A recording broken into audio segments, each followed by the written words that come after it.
Short-staffed, overworked, and unable to do their jobs well. Personal support workers and the Ontario Health Coalition are sounding the alarm on what they call a crisis in long-term care homes. Rallies across the province today were meant as a warning to the provincial government, participants saying if things don't change, this wave could be more deadly than the last of for the most vulnerable. Kelly Botelho has that story. That we have a crisis in our long-term care system happening in Ontario today. The Ontario Health Coalition and the union representing workers in long-term care homes say more needs to be done to improve the condition in these facilities and are bracing for more devastation than what we saw in the first wave. I'm afraid it's going to hit harder. PSW's Cindy Hassler says workers in long-term care facilities are being run to the ground and still aren't able to provide enough care for each resident. I think we need more full-time staff so you don't have to choose between workplaces. I think we need more time to care. We need at least 4 hours of care.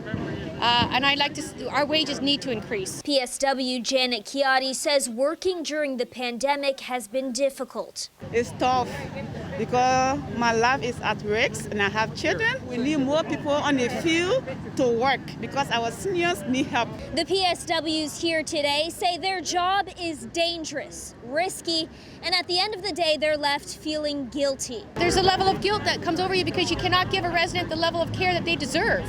They should not be rushed. They should not be hurried. You should be able to sit and chat with them if they need to talk, if they're having a bad day. They're missing their families. They've been living in quarantine since April. The Ford government has taken some steps to improve the conditions at long-term care homes since the first wave, such as limiting workers to one facility, restricting visitors, and temporarily upping the wages of staff. But Fred Hahn with the Ontario Health Coalition says the benefits given to staff are temporary and the risks are high. In Ontario, 90% of the homes that the coalition talked to still have a staffing crisis. The Ontario Health Coalition, that is made up of seniors groups, patients organizations, unions, and health professionals, is asking the government to end for-profit long-term care homes, to hire more staff and pay them well, and to require that each resident receives a minimum of 4 hours of care per day. Kelly Botelho, CHCH News.